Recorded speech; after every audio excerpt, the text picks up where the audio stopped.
Center. This is 22 News in Focus. Good afternoon. Welcome to an online digital-first live streaming edition of 22 News in Focus. I'm Taylor Knight.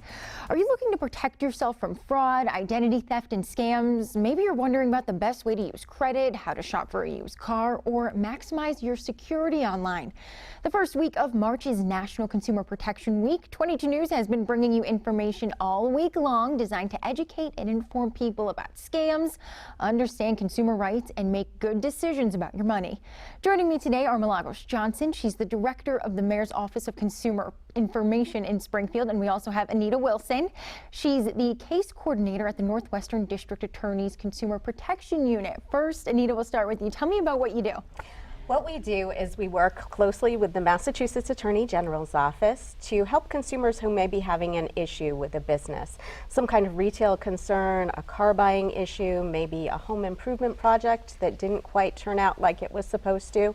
So we work with the consumer and the business to try to come up with a resolution that works. Okay, Milagros, now your turn. What do you do? Pretty much the same thing. Okay, so perfect. we're both local consumer programs of the Attorney General. We just serve different jurisdictions. So we serve Hamilton County and parts of Worcester County. And Anita, you cover? We cover Hampshire County, Franklin County, and parts of northern Worcester County. All right. So, Anita, the Northwestern District Attorney's Office just unveiled a new website. Tell me about what people can find there. Well, you can find everything about going through a court procedure with the District Attorney's Office. On our end, the consumer protection end, there's a nice link on the home page that tells you all about what our program does, how to get in touch with us, because that's really important. Every day we take a lot of consumer questions, whether it's through email or it's over the phone, or people come into our office. So it's a good way to get in touch with us. And there are also consumer resources on there. As we said, we work closely with the Attorney General's office and other state agencies to help consumers who are having a problem. So there are tons of resources on there about buying a car, credit, you know, any kind of consumer issue. So you can just click on the website and find out information about that. And we also have a link to the consumer complaint form with the Attorney General's office. So that's something that you would fill out before you start working with our office. Sounds very helpful. Does Springfield have something similar to that, maybe? It's very similar, yes. Perhaps not as many videos as yours has, but we do have some videos. We have a lot of links to other consumer resources, the complaint form, the Attorney General's office, a little history about our program. And I try to keep up with the tip of the week or tip of the month, and also post any community events that we're holding, such as a workshop, educational workshops that we offer. So all that is updated on our website as well. So what are some of the top complaints that you get? For the past 19 years that I've been doing this job, it's always been auto sales. No matter how much education I do in the community, how much I try to get the dealers to comply with the mass regulations, some of them still fall through the cracks, and the complaints come pouring in. So unfortunately, it's always been consistently been auto sales related complaints. So individuals who purchase a vehicle and the vehicle is a lemon, it doesn't pass inspection, or a consumer who buys a vehicle and shortly after they purchase it and passes inspection, it breaks down, and the business won't work with the consumer until, you know, we get involved. So those are the type of things that we get that are auto related. Also with auto repairs, we seem to be getting a lot of auto repairs complaints. So consumers complain about poor workmanship, shoddy repair work, overpricing, and things like that. So anything that's concerning to a consumer, if it's a complaint involving their money or their credit, we will help them. Do you see similar things with the auto? We do see similar things. For us, the #1 complaint has to do with retail sales. Okay. So that's anything from buying furniture for your home, buying clothing, gift cards, supermarkets, you know, things like that. So our top complaints tend to revolve around retail sales. We also see lots of home improvement complaints. So people who might be working with a plumber, home improvement project, a roofer, projects like those sometimes go wrong, or things happen, or people don't come to an agreement, so we can help out with that. That was kind of my next question. What are maybe some specific things that consumers complain about? What could go wrong that you could help them with? Well, a big trend that we've been seeing lately with retail sales has to do with people buying things that they see online. So you're browsing your social media pages and an ad pops up, or you see an ad and it looks really great. So you click on the link, you go to the website. The website looks great. There's clothes or shoes or other products for good prices, and they look really nice. When they order the product, it's not necessarily what they ordered. Maybe the quality isn't quite there, or maybe it's not made of the same materials that were advertised on the website. So we have been helping consumers deal with those online purchases, and sometimes it's really difficult because the products are coming from overseas. And then you're dealing with customs and who sends what back, and it's not always easy to get in touch with a retailer who sells those types of products. So buyer beware. I could imagine that would be really difficult to try and do by yourself without the help of organizations. Tell me about that. It's very difficult because sometimes I want to say that they hide on the internet, so they make their website private. So they have, for instance, a GoDaddy. And so we have a hard time locating them. So we dig really deep until we find them somehow. So and that's why everyone says go to the Mayor's Office of Consumer Information, because they will find the individual or the business. So sometimes it requires some digging to find the business. But if it's international, those are very difficult. Like Anita said, if the company is abroad, we can't get a hold of them, they don't respond, but we try to find something, even an email address we'll find. So we do the best that we can, but we let the consumer know from the beginning that there's a possibility that we may not be able to get a resolution if we don't have the cooperation of the business. And if we can't find the business, there can't be any cooperation. So consumers need to give us as much information as they have when they file a formal complaint with our office. But I suggest that before they make the purchase, that they get to know the company. So look up the history. Type in Google the name of the business followed by complaint or reviews. And that's going to tell the consumer a lot about that company or that business or that website before they do the transaction. And always use a major credit card, because if they use a debit card, it's going to be very difficult not only for us to recover that money for them, but also their bank. So it's best for them to use a major credit card. So do a little bit of homework. Definitely do a lot of homework, not just a little, do a lot. And maybe be patient. How long could something like this take to get resolved, if it gets resolved? It could take a matter of a couple of weeks. It could take months. Wow. We had one case of a consumer who bought something, and it may still be in customs. We really don't know the status of the package that was returned because it had to go overseas.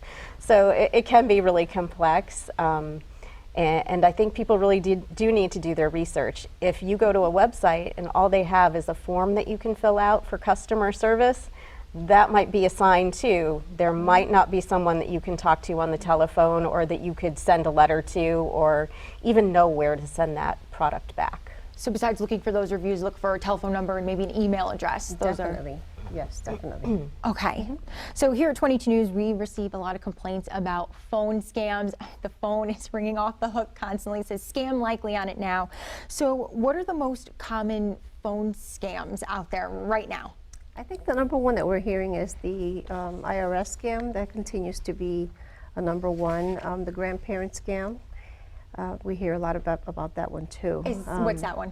The grandparent scam is when the grandparent, with a grandmother or grandfather, gets a phone call, and the individual calling claims to be either the grandson or grandchild, or calling on behalf or in regard to an incident, an accident that the grandchild had, or an arrest for committing a small misdemeanor. And they are under arrest or in custody, and they want to let the grandmother know, but please don't tell my parents because I'm going to get in trouble. And so they know how to tug at the heart. Wow. And what does a grandparent do? They react. Of course they're going to try to get their grandchild out of trouble and not tell the parent. And they beg, please don't tell, he asked if it's, little David, in trouble. Little David doesn't want the parents to know, so please don't tell them. So the grandparent, doesn't want to get the child in trouble, so they run to the bank and wire the money. So these things are kind of constantly evolving too, it seems like. Definitely. Another one we're seeing is the Social Security Administration scam. So your Social Security number has been compromised. It has been used to commit a crime along the Mexican border. If you don't straighten it out, you're going to get arrested. Or your Social Security number is going to be compromised and you're not going to get your benefits. So that's a big threat. They really tug at people's heartstrings and make them think, what would I do without my Social Security payment? What would I do if I get arrested? I've also had a lot of calls about computer tech scams, tech support. So someone from a computer company supposedly calls you and says there's a virus on your computer, there's some kind of problem. You need to update your software.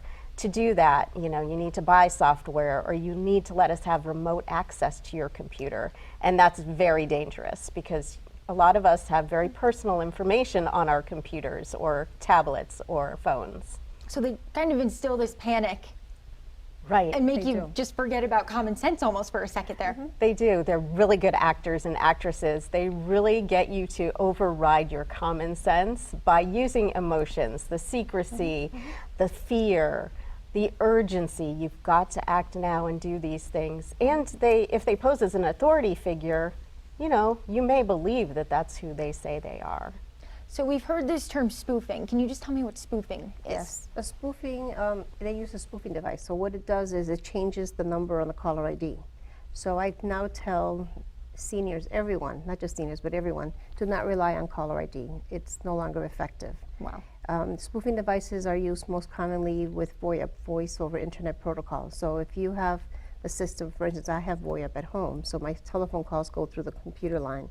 I can change my caller ID to reflect wwlp TV station, Social Security Administration, the Chicopee Police Department, and pretend to be calling from there saying, hi, I'm calling about your Social Security number being compromised, whatever. So do not rely on caller ID because spoofing devices are being used more and more. In fact, just this afternoon before I came here, our office was getting a ton of hang-ups from the same number. So I called that number back, and what did I get? A recorder. That number is not in service. So clearly someone was using a spoofing device, using an inactive number to make those calls. Is there a way that you can recognize this before you answer the phone, maybe? The technology now, with the FTC has stepped it up with protecting consumers from the telemarketing calls and the spoofing. So now your telephone provider should be blocking most of those. If they detect that it's the same number calling multiple people, it'll say spam caller, potential spam caller. And you can also contact your phone provider to find out what you need to do at your end to make it better for you so that you can eliminate those calls. I'd say if you don't recognize the number, and even if it looks like a local number, like it could be from your neighbor, your town hall or whatever, just let it go to voicemail or let it go to an answering machine if that's possible. If someone needs to get in touch with you, like your doctor's office, your pharmacy, they're going to leave a message for you. Absolutely. So if unfortunately someone gets that grandparent's call and they fall for it, what's next? What can they do? Well, before I give advice about what to do if they fall victim, I want to say that before they give any information, before they go running to the bank, hang up and call, or if you have a secondary phone, so if they're calling the landline, you have a cell phone, call a family member. Okay. Chances are, 99% of the chance that it's a scam. So call a family member, call the local police, and give them the number that the call came from. Just don't cave. Don't cave. Don't cave into your emotions. Don't cave into the caller. Don't do it because it's going to be very difficult for you to be able to get your money back if you wire the money. So call your grandchild, call your children, and ask, where is my grandchild? Is he or she safe? Before you agree to give any information whatsoever. But if you should fall a victim, then definitely, notify the police immediately and let them know what just happened. Are there, speaking of like the payment, sort of like wiring money, are there any other things that you should be on the lookout for? Like if they ask for gift cards, say, is that yeah. Gift cards are a big thing. They ask for gift cards because the minute you give away the number and that code on the back, you scratch it off and give them that information, the money's gone. If you do happen to fall for a scam, if it involves money wiring or any kind of account information or gift cards, you should still report it to the business. It's not always going to get you a resolution or get your money back, unfortunately. That's why the scammers like it, is because it gives them the money automatically. But definitely report it to your financial institutions so that they know what happened. And sometimes, you know, businesses can use that information to better their practices as well. So switching gears here a little bit to identity theft. That can take years to fix. So what are the steps to regaining your identity, maybe repairing your credit if all that got stolen too? Right.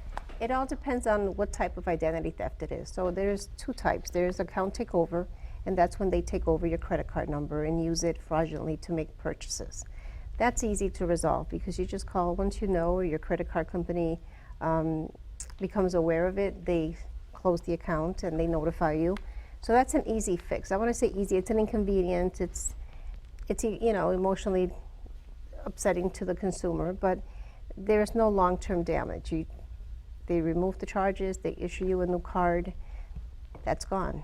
However, when it's a true person fraud of identity theft, that's another form of identity theft. They steal your identity, they clone you, they become you. That can take years to resolve, if ever. Wow. So it depends on how severe of a matter it is. So for instance, I've worked with individuals that have been victims of identity theft or a victim of identity theft in multiple states at the same time. I'm currently helping off the record, I say, an individual who does not speak English, doesn't read or write, doesn't know how to use a computer, so he obviously can't go to the FTC for help because they want you to do everything online. So I'm helping him step by step to regain his name because he cannot get a mass ID because there's licenses in 3 different states in the Midwest with his name, and there are now arrest warrants with his name. So that takes a long time, and it's a lot of work. And sometimes you're able to resolve it, and by the time you resolve those issues, others resurface, others come up because your name is compromised. Your social security number's out there, your date of birth is out there. It's on the black market, so it may never go away. So this is debilitating. It is. How would you know that your identity is stolen? There are several different signs. First, if you keep a close eye on your bank statements or your credit card statements, you might notice that there is something wrong or there are charges that you don't recognize. We do recommend that everybody pulls their annual credit report because that's really a snapshot of all the credit accounts, the loans, and other financial transactions that you have open in your name. And if you see things on there that aren't yours, that you didn't open, that's definitely a sign of identity theft. You may be getting suspicious mail. You may be getting mail for a credit card that you didn't open. Yeah, so it's really important to just really keep a close eye on your finances and get that annual credit report. And if you notice something funny, report it to someone. Who could that someone be? I would report it back to the credit reporting company. Okay. I would talk to your bank. A lot of local banks have programs to help consumers with identity theft, so they're always a good resource.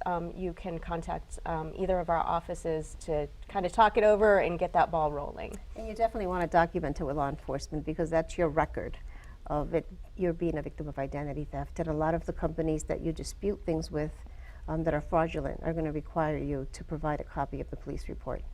So we just brought up credit cards. How does a credit freeze work, and then how can you reverse it? A credit freeze basically is a difference from a fraud alert. So if you place a fraud alert, if you apply for credit, you're going to get notified asking if it's you that applied for it.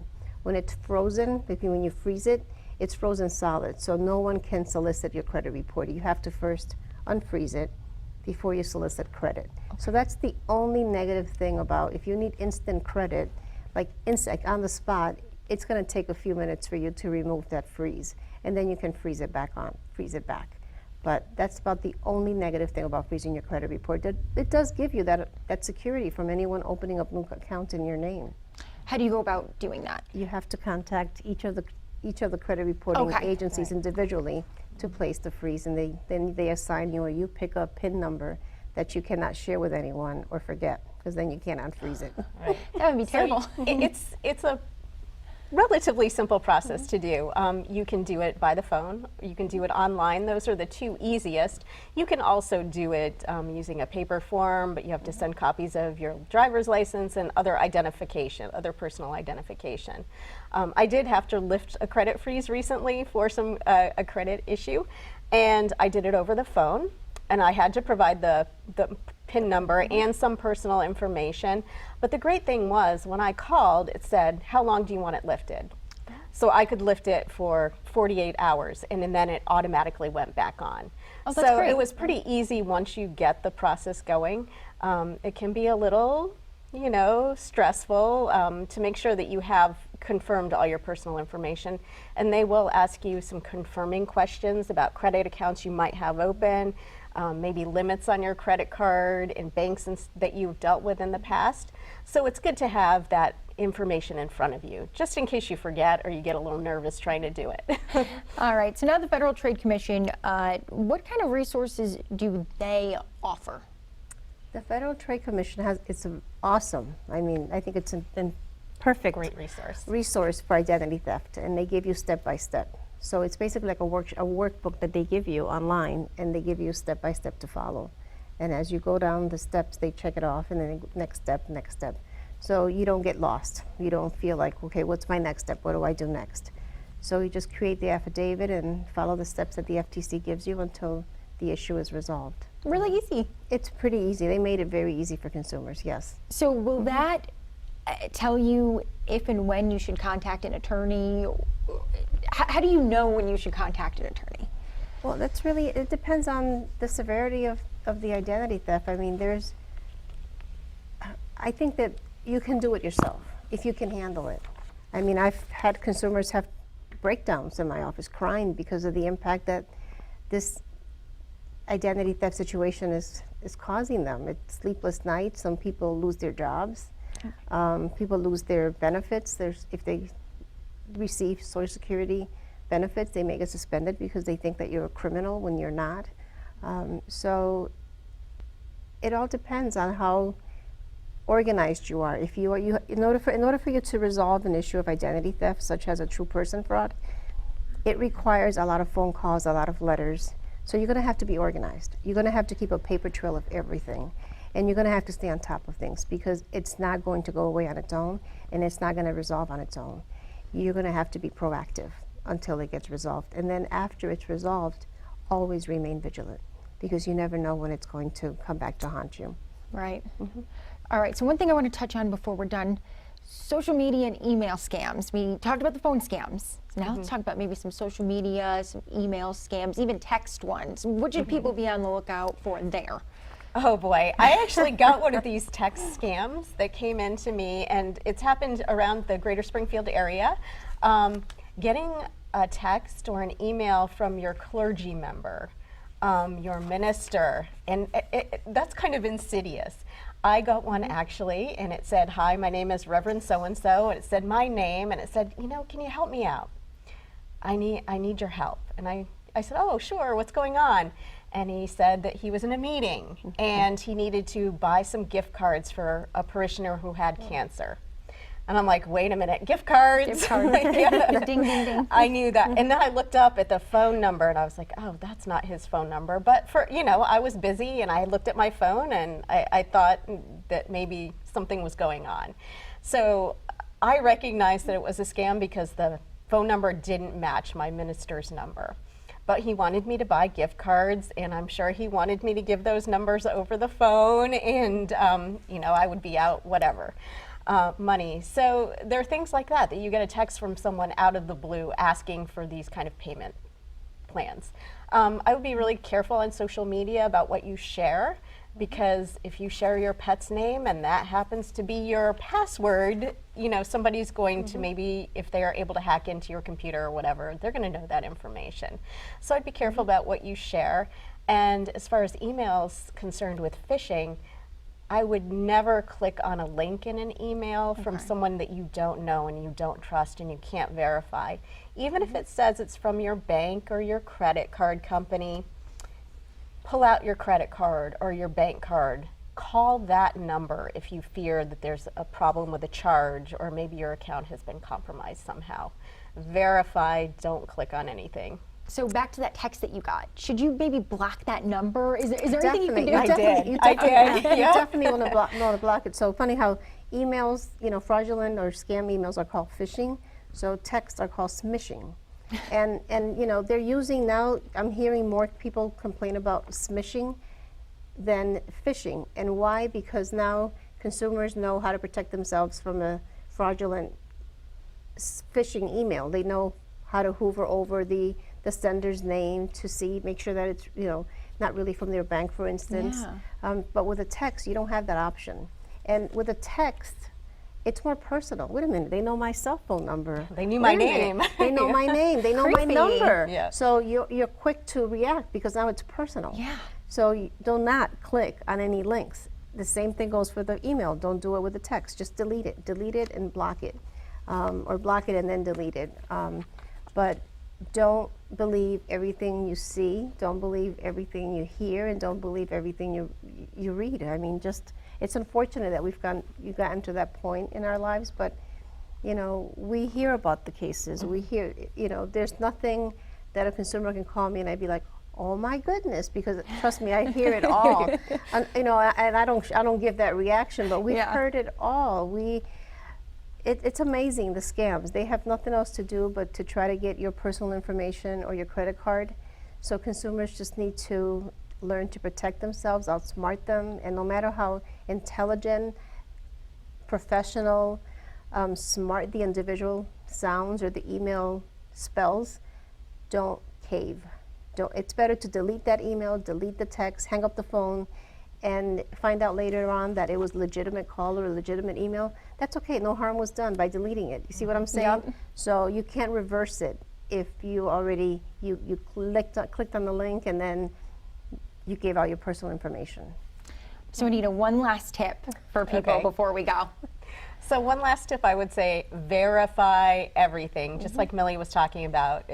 Look for information on your own. Don't trust any phone number that you get in a robocall or any address that you get in an email. You really have to practice self-defense in any kind of consumer situation and do your homework. Okay. Thank you both so much for you're being here. welcome. That concludes our program for today. Thank you to Milagros Johnson, the Director of the Mayor's Office of Consumer Information in Springfield, and Anita Wilson, the Case Coordinator at the Northwestern District Attorney's Consumer Protection Unit. From all of us here at 22 News, we hope you have a great day.